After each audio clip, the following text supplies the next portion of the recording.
जय हिंद। Warning sign of baby, कौन कौन से वार्निंग साइन है और किस वार्निंग साइन में कैसी कंडीशन क्रिएट होती है, वो सारा कुछ आज के टॉपिक में जानेंगे। तो चलिए स्टार्ट करते हैं आज का टॉपिक। आज का जो अपना टॉपिक है वो है वार्निंग साइन ऑफ बेबी, मतलब कौन कौन सी वार्निंग साइन है, तो एक एक करके देखते हैं।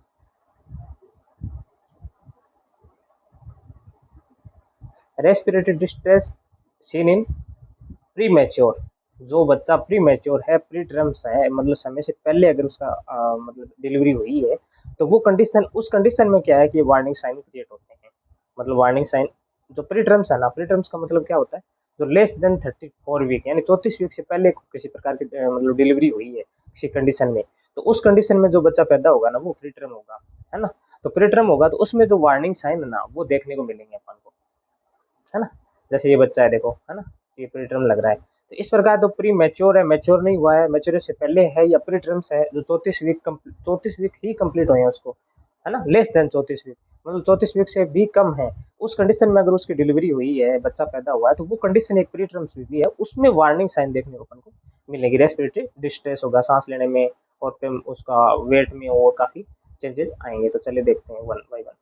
तो फर्स्ट अपन देखते हैं रेस्पिरेटरी डिस्ट्रेस के अंदर रिट्रैक्शन क्या होता है। तो अपन देखते हैं ये रिट्रैक्ट हो गया, ये वो हो गया रिट्रैक्शन। तो अपन को ये पता तो होना चाहिए ना रिट्रैक्शन होता है क्या है। तो रिट्रैक्शन की अगर डेफिनेशन की बात करें तो unusual breathing movement each birth, यानी प्रत्येक बर्थ में जो सांस ब्रीथ में baby chest muscles pull in the skin around the bones, bones के अराउंड स्किन है ना वो मतलब पुल्स होते हैं, खिंचाव आता है उसमें। ये डेफिनेशन में अपन को नहीं जाना है। अगर बेसिक भाषा में बताऊं आपको, तो जो पेट और छाती है ना उसके बीच में गड्ढे पड़ते हैं, गड्ढे दिखते हैं अपन को। जैसे यहाँ देखो ये गड्ढा सा दिख रहा है, यहाँ देखो ये गड्ढा से दिख रहा है। जैसे इस प्रकार के जो गड्ढे अपन को बेबी में, न्यू बोर्न में अपन को देखने को मिलेंगे ना, तो वो कंडीशन क्या है, एक रिट्रैक्शन कंडीशन है, रिट्रैक्ट कर रहा है वो, है ना, रिट्रैक्शन हो रहा है उसमें। तो वो क्या है कि जो पेट और छाती है ना उसके बीच में गड्ढे पड़ेंगे। अपन को डेफिनेशन पे नहीं जाना है, बेसिक मैं आपको बता रहा हूँ।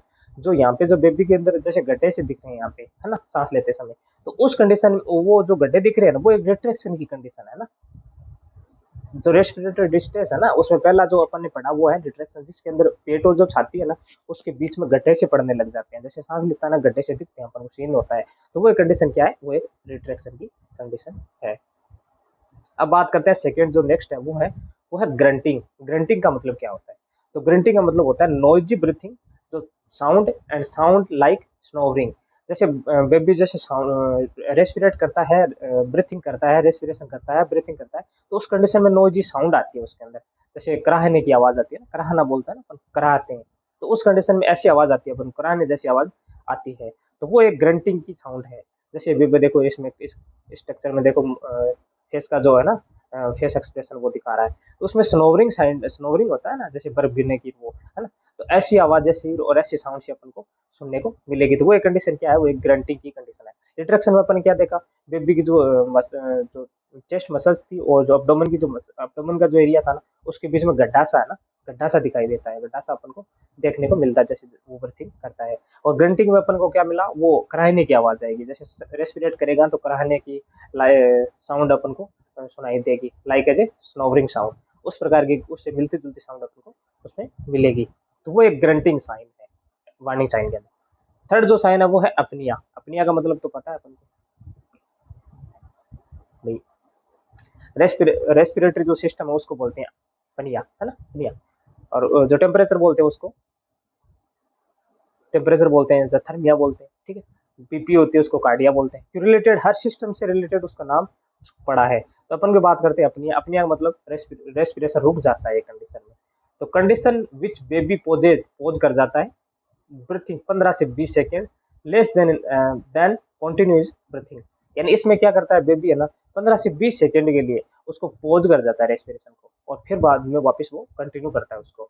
जैसे बेबी है ना, अपन को अगर बेबी को अगर गौर से देखेंगे ना, तो एक बार तो उसको रेस्पिरेट करेगा वो, ठीक है, और फिर 15 से 20 सेकेंड के लिए उसको पोज कर जाएगा, ऐसे लगेगा रेस्पिरेट कर ही नहीं रहा है। तो वो एक अपनी ही कंडीशन है। अपनी मतलब रेस्पिरेशन थोड़े समय के लिए रुक जाता है, पोज हो जाता है ना। ऐसे नहीं कि मतलब ज्यादा टाइम तक ज्यादा नहीं, 15 से 20 सेकेंड है ना, 15 से 20 सेकेंड उसमें पोज कर जाता है उसको रेस्पिरेशन को, और फिर वो उसको कंटिन्यू करता है। तो इस प्रकार की कंडीशन जो क्रिएट होती है ना बेबी के अंदर, बच्चे के अंदर, न्यूबॉर्न के अंदर, तो वो अपन को क्या बोलते हैं, उसको अपन क्या बोलते हैं, अपनिया की कंडीशन होता है। एक होता है डिस्पनिया, है ना। तो डिस्पनिया का मतलब होता है एक होता है डिस्पनिया, डिफिकल्टी इन ब्रीथिंग, सांस लेने में दिक्कत हो तो उसको अपन बोलते हैं डिस्पनिया, ठीक है। तो एक होती है डिस्पनिया जिसके अंदर डिफिकल्टी इन ब्रीथिंग होती है, एक होता है अपनिया जिसके अंदर 15 से 20 सेकंड के लिए रेस्पिरेशन ब्रीथिंग है ना वो मतलब पॉज हो जाती है, तो वो वार्निंग साइन है।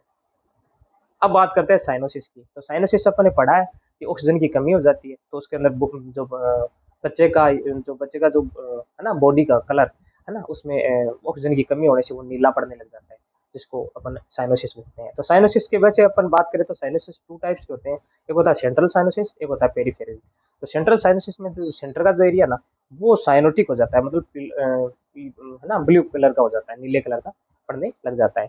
और जो पेरीफेरी है ना, पेरीफेरी का मतलब जैसे एक्सट्रीमिटीज हो जाती है और जो लेग्स की मसल्स हो जाती है, जैसे लोअर एक्सट्रीमिटीज अपर एक्सट्रीमिटीज है ना, तो उसमें क्या है, नीला पड़ने लग जाता है क्योंकि ऑक्सीजन की कमी हो जाती है उसके अंदर। तो साइनोसिस की बात करें तो cyanosis baby skin colour blue यानी नीला सीन हो जाता है। यूजुअली अगर बात करें तो लिप्स में जैसे बेबी के हॉर्ट्स है ना, यहाँ पे देखो अपन को नीला नीला दिखाई देगा, चेस्ट में छाती में दिखाई देगा, और फिर स्टोमक में, स्टोमक का एरिया इस इमेज में नहीं दिखा रखा, पर स्टोमक में भी अपन को ब्लू कलर का सीन होता है। लंग्स एंड हार्ट प्रॉब्लम इसमें मतलब नीला क्यों पड़ जाता है, कारण क्या है इसका, तो या तो इसके अंदर लंग्स में प्रॉब्लम है, या फिर स्टोमक इसमें लंग्स में प्रॉब्लम है या हार्ट प्रॉब्लम है। हार्ट के अंदर वो लंग्स का मतलब प्रॉब्लम क्यों है, क्योंकि लंग्स से ही ऑक्सीजन क्रिएट मतलब मिलती है उसको, है ना, एल्विलाई के थ्रू मतलब एक्सचेंज होता है, वहाँ पे डिफ्यूजन प्रोसेस होती है, डिफ्यूजन डिफ्यूजन बोलते हैं ना अपन, डिफ्यूजन। तो वहाँ पे एक्सचेंज की प्रोसेस होती है, तो वहाँ वैसे ही ऑक्सीजन अपन बॉडी को पूरी बॉडी को सप्लाई होती है, ठीक है। तो इस प्रकार इसमें या तो हार्ट में प्रॉब्लम है या लंग्स में प्रॉब्लम है, तभी तो वो साइनोसिस की कंडीशन क्रिएट होती है ना। जैसे देख लो यहाँ से, ये देखो, ठीक है। अब जो नेक्स्ट वार्निंग साइन है वो है जॉन्डिस, जॉन्डिस यानी पीलिया, हिंदी में क्या बोलते हैं, पीलिया। क्यों बोलते हैं, क्योंकि बॉडी का जो कलर है आइज का, स्क्लेरा का, नेल्स का, है ना, तो उसके अंदर पीलिया दिखने लग जाता है, पीला पीला दिखाई देता है अपन को। किस वजह से होता है, तो वजह इसके अंदर है बिलिरुबिन, बिलिरुबिन। बिलिरुबिन क्या है, आरबीज टूटती है, एचबी में एचबी हिमोसाइडिन और फिर बिलिरुबिन बनता है। तो हिमोसाइडिन के बाद जो बिलिरुबिन कंटेंट बनता है ना, वो कंटेंट क्या है कि बॉडी के अंदर ज्यादा मात्रा में बनने लग जाता है ना, तो ज्यादा मात्रा में बनेगा तो वो बिलिरुबिन ज्यादा बढ़ेगा, तो फिर क्या है कि जॉन्डिस क्रिएट होगा। इसके अंदर फिर अलग अलग स्टेजेस होती है, जैसे प्री इक्टेरस होता है, प्री इक्टेरस होता है, प्री इक्टेरस, फिर पोस्ट इक्टेरस, फिर इक्टेरस। इक्टेरस होता है ये सबसे खतरनाक कंडीशन होती है, इक्टेरस, इक्टेरस, इक्टेरस कंडीशन सबसे खतरनाक होती है। इसमें फिर कर्निचर साइन भी आते हैं ब्रेन के अंदर, जैसे जो बिलिरुबिन है ना उसका जमाव हो जाता है ब्रेन के अंदर, जिसको अपन कर्निचर साइन भी बोलते हैं, है ना। तो वो एक कंडीशन सीवियर कंडीशन क्रिएट हो जाती है, जिसके अंदर फिर ब्रेन डैमेज हो जाता है।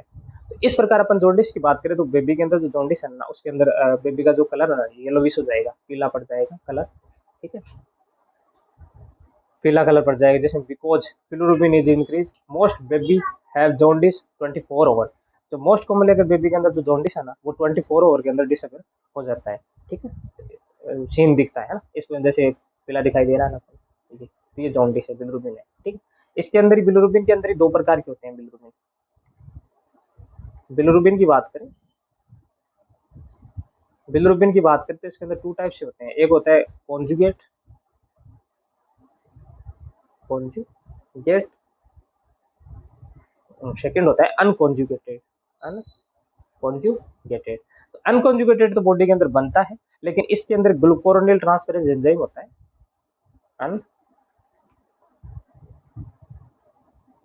अनकॉन्जुगेटेड, उसके अंदर एक ग्लूकोरोनिल ट्रांसफरेंस एंजाइम होता है, ग्लूकोरोनिल, ग्लूकोरो ग्लूकोरोनिल ट्रांसफरेंस एंजाइम होता है। जो अनकॉन्जुगेटेड जो बिलिरुबिन ना उसको कॉन्जुगेट में बदल देता है, और अनकॉन्जुगेटेड बिलिरुबिन है वो बॉडी के अंदर मतलब सर्कुलेट हो जाता है, सर्कुलेशन में आ जाता है।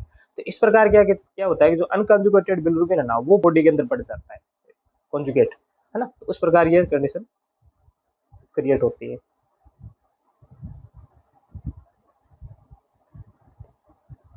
Baby seen yellowish colour because bilirubin is increase, bilirubin increase होता है, वैसे 0.321 होता है, ये 12 से 13 हो जाता है, ये तो अडल्ट का है, लेकिन वैसे बात करें तो 12 से 13 हो जाता है, ठीक। इस प्रकार की बात करते हैं, ठीक है। Increase in mostly baby have a jaundice in 24। इसके अंदर दो प्रकार के, एक होता है फिजियोलॉजिकल, 7 डेज में अंदर डिसअपेयर हो जाता है। एक होता है पैथोलॉजिकल। पैथोलॉजिकल का तो अपन को पता है कि किसी प्रकार की कोई पैथोलॉजी हुई है, बीमारी हुई है, उसी वजह से उसको जॉन्डिस लेवल या इसका बिलिरुबिन लेवल अधिकतम होता है। इसके अंदर फिर फोटोथेरेपी भी प्रोवाइड करते हैं। फोटोथेरेपी देती है ना, जैसे 45 सेंटीमीटर की डिस्टेंस से 450 से 500 नैनोमीटर में देते हैं, जो ताप देते हैं या टेम्परेचर कंडीशन टेम्परेचर देते हैं। उससे फिर क्या है कि जो बिलिरुबिन का जो लेवल है ना वो अपन उसमें गिराते हैं, लेवल कम करते हैं बिलिरुबिन का। तभी क्या है कि जॉन्डिस की जो कंडीशन है वो उसको मतलब अ, उससे अपन प्रिवेंट करते हैं। ठीक है, तो इस प्रकार है। अब बात करते हैं cause of RDS, respiratory distress syndrome. Respiratory distress syndrome किस प्रकार का डिस्ट्रेस होता है सांस लेने में, कोज क्या है, कारण क्या है? तो बात करते हैं lungs is not develop properly, surfactant is not made completely. मतलब लंग्स है ना, फेफड़ा, वो डेवलप नहीं होता है प्रॉपरली। और बात करते हैं सर्फेक्टेंट की। अब एक सर्फेक्टेंट क्या है? सर्फेक्टेंट जो एल्विलाई है ना उसको कोलेप्स होने से बताता है। मतलब एल्विलाई को मतलब जो है ना एल्विलाई को फैलाता है ताकि वो रेस्पिरेशन है ना वो आराम से कर सके, ब्रीथिंग आराम से हो सके। लेकिन इस कंडीशन में क्या है, जैसे प्रीमेच्योर बेबी है तो उसके अंदर सर्फेक्टेंट तो बनेगा नहीं। तो डाई डाई पाल्मेटिक एसीटेट है ना, है ना। तो इस प्रकार जो सर्फेक्टेंट होता है ना, जो लंग्स की जो सेल्स होती है ना एल्विलाई की, एल्विलाई होती है उसके अंदर टाइप सेकेंड जो सेल होती है ना, वो सेल सर्फेक्टेंट रिलीज करती है। सर्फेक्टेंट रिलीज कब करती है? जैसे 34 वीक होता है ना, 34 वीक पे है ना मदर से, तो फिर वो सर्फेक्टेंट रिलीज करती है बेबी के अंदर, है ना। तो वो सर्फेक्टेंट क्या है कि रिलीज होते नहीं है भी किसी कंडीशन में, प्री मैच्योर है तो उस कंडीशन में वो सर्फेक्टेंट रिलीज के टाइम में उसका बेबी का बर्थ हो जाता है। तो उस कंडीशन में क्या है कि वो सर्फेक्टेंट कम बनते हैं। तो सर्फेक्टेंट कम बनने से उसके आगे लंग्स का जो कोलेप्स है ना वो कोलेप्स हो जाता है, लेकिन वो मतलब कोलेप्स हो जाता है, फैल नहीं पाता है। टेलेक्टेसिस की कंडीशन, वो कंडीशन क्रिएट हो जाती है। तो उस कंडीशन में क्या है, सर्फेक्टेंट नहीं मिलने से वो रेस्पिरेशन कर नहीं पाएगा। तो उसमें आरडीएस होगा, रेस्पिरेटरी डिस्ट्रेस सिंड्रोम, जिसके अंदर ग्रंटिंग, रिट्रैक्शन, ये सारे सारे कंडीशन देखने को मिलती है अपन को। उसमें ये जो सर्फेक्टेंट हो ना, डाई पाल्मेटिक एसिड होता है, ये और ये बन नहीं पाते हैं क्योंकि ये सर्फेक्टेंट होते हैं। ये सेल्स होते हैं टाइप लंग्स की एल्विलाई टाइप सेकंड जो सेल होते हैं, क्लेरा सेल, वो बनाती है सर्फेक्टेंट को रिलीज करते हैं 34 वीक पे। तो वो सर्फेक्टेंट बन नहीं पाता। इस कंडीशन में क्या है कि आरडीएस क्रिएट होती है। अब बात करते हैं ट्रीटमेंट की। इसमें ट्रीटमेंट क्या देते हैं ऐसी कंडीशन में? तो फर्स्ट अपन उसको देते हैं गिव सर्फेक्टेंट। सर्फेक्टेंट जैसे सर्वेंटा जो होती है ना, वो इस प्रकार का सर्फेक्टेंट अपन उसको प्रोवाइड कर सकते हैं। सेकेंड इसके अंदर रेस्पिरेटरी सपोर्ट देते हैं, है ना। रेस्पिरेटरी सपोर्ट देते हैं तो 48 ओवर है ना, दो दिनों के बाद उसके अंदर वो सर्फेक्टेंट रिलीज होने लग जाते हैं, इंक्रीज होने लग जाते हैं। बॉडी की कंडीशन, बेबी कंडीशन वो मतलब नॉर्मल होने लग जाती है। अब बात करते हैं एक सिंड्रोम होता है जिसको बोलते हैं टीटीएनबी। टीटीएनबी का मतलब क्या होता है? ट्रांजिएंट टेकिफनिया ऑफ द न्यूबॉर्न, मतलब टीटीएनबी बोलते हैं उसको, ट्रांजिएंट टेकिफनिया ऑफ द न्यूबॉर्न। अब टेकिफनिया तो अपन को पता है भाई, नॉर्मली कितनी होती है? 40 से 60 रेस्पिरेटरी रेट होती है। अगर मान लो 60 से अबोव है, इंक्रीज 60 अबोव, तो अगर 60 से ज्यादा है इसके अंदर अपन क्या क्या देखने को मिलेगा? टेकिफनिया। अब वो होता है क्यों, ये क्यों होता है 60 से ज्यादा, तो वो देखते हैं। ट्रांजिट मतलब थोड़े समय के लिए, tachypnoea of the newborn, short time newborn respiratory problem, short time के लिए respiratory problem, mostly seen in CS case. CS का फुल फॉर्म क्या होता है? सीएस, इसको बोलते हैं सिजेरियन सेक्शन। सिजेरियन सेक्शन जैसे सर्जरी करके सिजेरियन से, जैसे बेबी का बर्थ करते हैं, डिलीवरी करवाते हैं, सिजेरियन सेक्शन। जिसके अंदर अपन सिजेरियन की बात करें तो एलएससीएस होता है, एलएससीएस, एक यूएससीएस होता है। ठीक है, लोअर सेगमेंट में कट लगाते हैं, अपर सेगमेंट, ये अलग अलग प्रकार हैं, ये अपन नहीं पढ़ेंगे, सिजेरियन नहीं पढ़ेंगे। तो अगर जैसे सिजेरियन की बात करें तो सिजेरियन अपन केस किया जिसके अंदर 38 to 40 वीक है, मतलब ट्रम बेबी है, ट्रम बेबी। 42 से ज्यादा होता है तो वो पोस्ट ट्रम होता है, 34 से कम होता है तो वो प्री ट्रम होता है। इस प्रकार का है ये। तो 38 to 40 वीक है ना सप्ताह में, because some fluid in the lungs, caesarean section. तो सिजेरियन सेक्शन में क्या होता है? नॉर्मल डिलीवरी में तो क्या है कि उसको जो लंग्स का जो फ्लूइड है ना वो सारा का सारा बाहर आ जाता है ना। अब बात करते हैं सिजेरियन में, तो अपन उसको बाहर बेबी को मतलब सर्जरी करके बाहर निकालते हैं, तो उसमें थोड़ा सा जो फ्लूइड है ना, सम फ्लूइड, कुछ पानी उसके लंग्स में रह जाता है। देन प्रॉब्लम क्रिएट होती है भाई, लंग्स पे अंदर पानी रह गया तो उसमें क्या गैस एक्सचेंज नहीं हो पाएगी, तो पानी से गैस तो निकलेगी नहीं। तो उस कंडीशन में क्या होता है? प्रॉब्लम होता है इसमें रेस्पिरेटरी में। तो ये रिकवर कब होता है 72 यानी 72 घंटे से 5 दिनों तक है ना वो एकदम रिकवर हो जाता है टीटीएनबी से, ट्रांजिट टैकिफिनिया ऑफ न्यूबॉर्न। क्योंकि थोड़े समय के लिए रेस्पिरेटरी जो रेट है ना वो अधिकतम हो जाती है। वो क्यों जाती है? क्योंकि अपन सीएस करते हैं उसमें क्या है कि जो फ्लूइड है ना वो लंग्स के अंदर थोड़ा सा रह जाता है, और लंग्स के अंदर फ्लूइड रहने से उसका गैस एक्सचेंज होगा नहीं, और टैकिफिनिया कंडीशन के रेट वो बार बार रेट तो बढ़ाएगा लेकिन उसके अंदर ऑक्सीजन मतलब पूरी मतलब उसको एक्सचेंज कर नहीं पाएगा। तो इस प्रकार टीटीएनबी क्रिएट होती है, ट्रांजिट टैकिफिनिया ऑफ न्यूबॉर्न। अब बात करते हैं अर्ली अर्ली ऑनसेट की। तो early onset of sepsis, sepsis का मतलब क्या है? Infection, in infection. तो इन्फेक्शन की बात करें, इन्फेंट न्यूमोनिया, इन्फेंट मतलब 1 साल तक का जो इन्फेंट होता है, और अपन नियोनेट की बात करें, नियोनेटल, नियोनेटल एक होता है अर्ली जिसमें 7 डेज का होता है, और 27 डेज या 28 डेज तक का बांधते हैं अपन, 27 भी है, 27 या 28 डेज का, तो वो उसको बोलते हैं नियोनेट्स, है ना। 28 से फिर 1 ईयर तक का इन्फेंट बोलते हैं, 1 से फिर 3 का टोडलर, फिर प्री स्कूलर, स्कूलर, ऐसे अलग अलग एज है ना, वो है।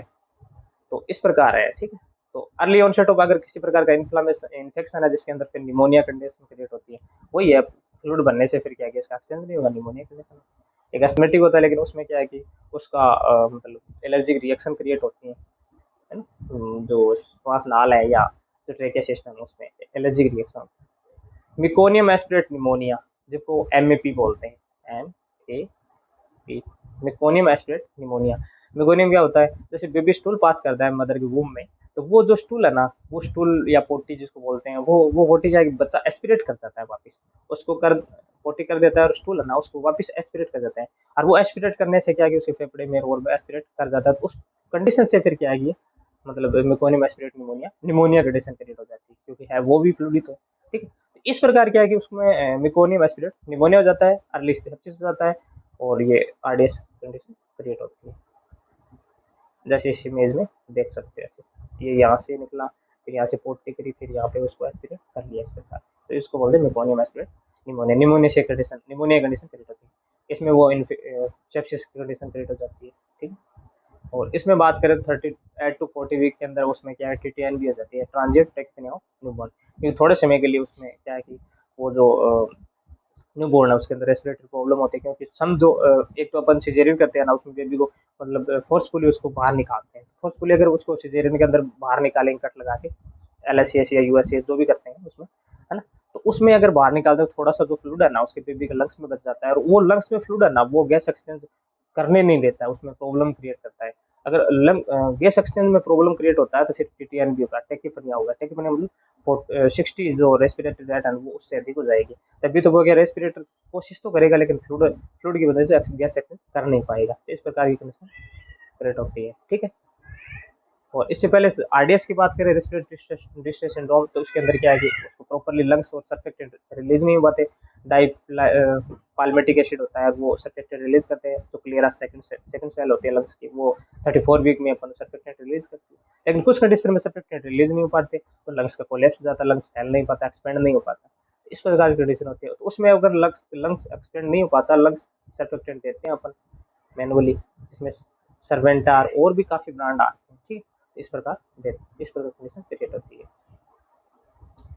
तो आज के टॉपिक में अपने जाना कि warning sign of respiratory distress कौन कौन से, जिसमें ग्रंटिंग, रिट्रैक्शंस या फिर साइनोसिस या जॉन्डिस, है ना, किस प्रकार की कंडीशन क्रिएट होती है, या फिर सर्फेक्टेंट कब रिलीज होते हैं, क्या उसका यूज है, कैसे उसको कोलेप्स होने से बचाता है, या फिर उसके मतलब निमोनिया क्या है, निमोनिया में कैसी कंडीशन क्रिएट होती है, कैसे उसका रेस्पिरेटरी टैकिफनिया बन जाता है, या फिर अफनिया क्या है, वो सारा कुछ अपन ने देखा। तो अगर टॉपिक से कुछ भी सीखने को मिला हो तो वीडियो को लाइक करिएगा, अगर चैनल पर नए हो तो चैनल को सब्सक्राइब करिएगा। Thank you so much.